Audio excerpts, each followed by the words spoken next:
Tangier, kota yang konon sudah ada sejak abad ke-10 sebelum Masehi sebagai kota pelabuhan di ujung utara benua Afrika sebagai penghubung benua Afrika dan Eropa.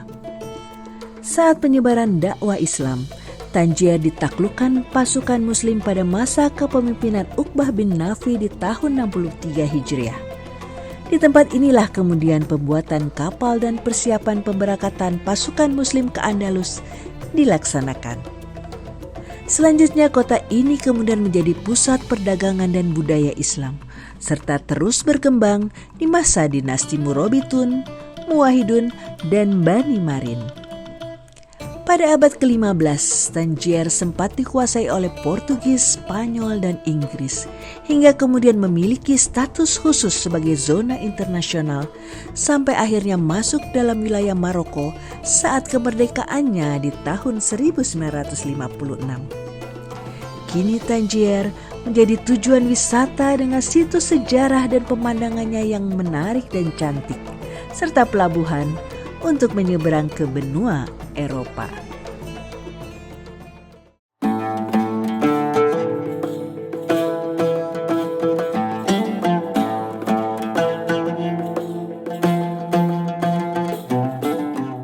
Berkeliling di kota Tangier, terlihat kota yang bersih, pemandangan yang lepas, perpaduan antara peninggalan bangunan benteng tua yang kokoh dengan bangunan modern yang dengan unik menyatu.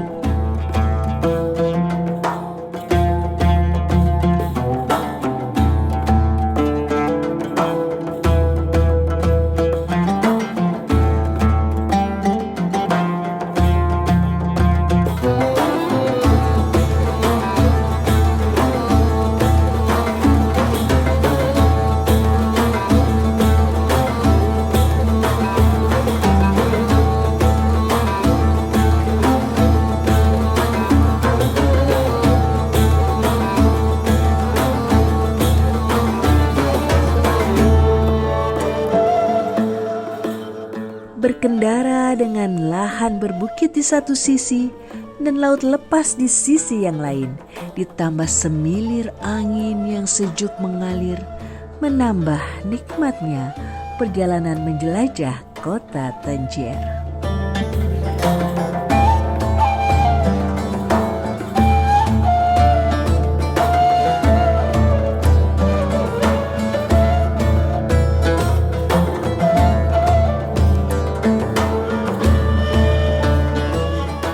Menelusuri Tangier tidaklah lengkap tanpa mengunjungi mercusuar Kap Spartel yang dibangun pada abad ke-19.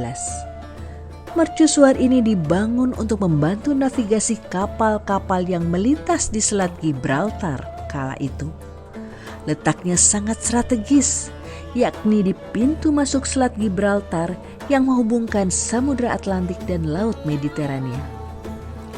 Saat ini Kap Spartel menjadi situs wisata populer di Maroko yang menawarkan pemandangan indah ke Samudra Atlantik dan Laut Mediterania.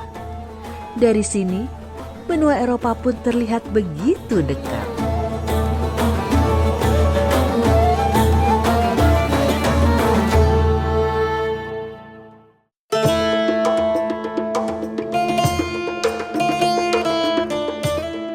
Old Medina atau kota tua menjadi ciri khas kota-kota di Maroko, tak terkecuali di Tangier. Jalan yang sempit dan berliku-liku, aneka pedagang dengan berbagai macam barang dagangan, menjadi pengalaman unik tersendiri saat menelusurinya.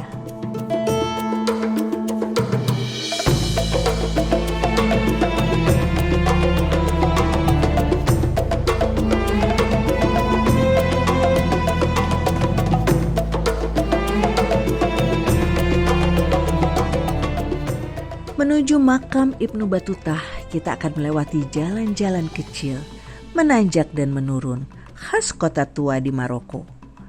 Setelah melewati rumah-rumah penduduk yang rapat, barulah sampai di makam Ibnu Battuta.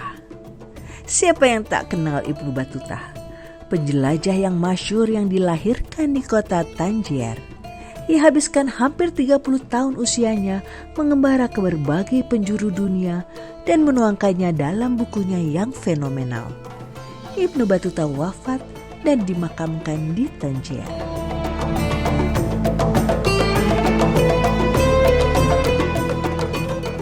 Di sinilah, di Tangier, Ibnu Battuta lahir dan juga dimakamkan. Dan saya berada di lokasi kuburan ataupun makam Ibnu Battuta, seorang qadhi sepanjang perjalanan hidupnya, sekaligus juga seorang pembelajar dan petualang yang memberikan kekayaan intelektual kepada generasi-generasi setelahnya. Dan itu semua dia lakukan atas nama pribadi.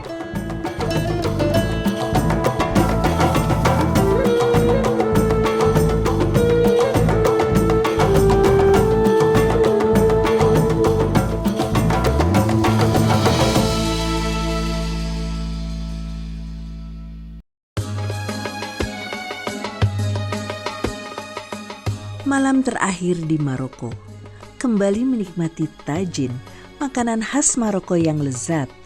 Kali ini sambil diiringi alunan musik khas Maroko.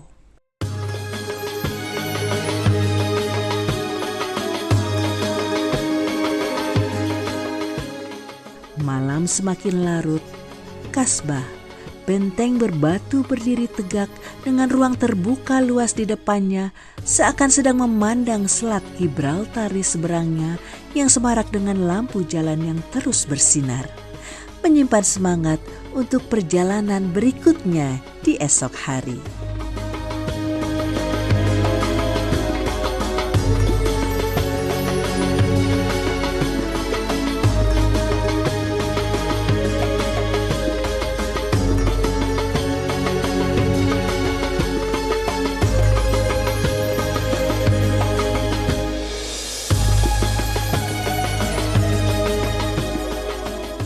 Pagi yang cerah menemani perjalanan menuju pelabuhan Tangier sebagai akhir perjalanan singkat dan penuh kesan para peserta rihlah di bumi Afrika.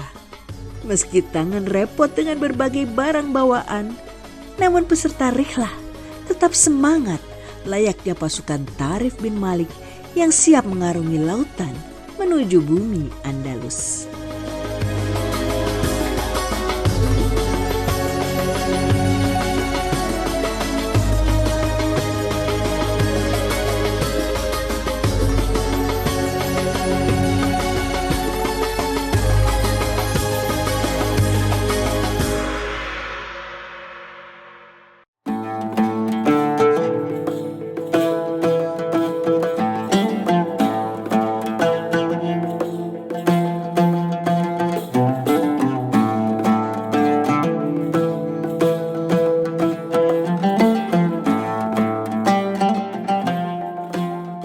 Menyeberangi Selat Gibraltar yang masyhur dan penuh sejarah tentunya menjadi pengalaman yang mengesankan.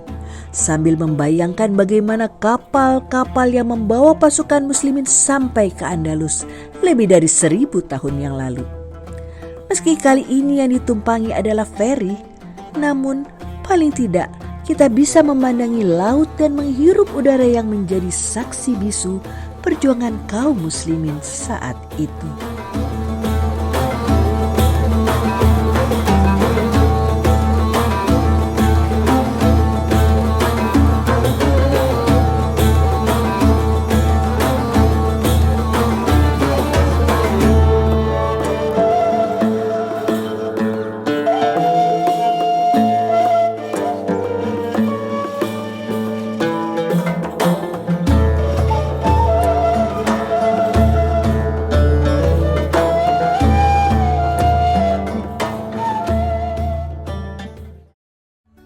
Akhirnya sampailah di Tarifa, Spanyol, kota yang mengabadikan nama Tharif bin Malik, pemimpin pasukan muslimin yang mengawali langkah masuknya kaum muslimin ke Andalus.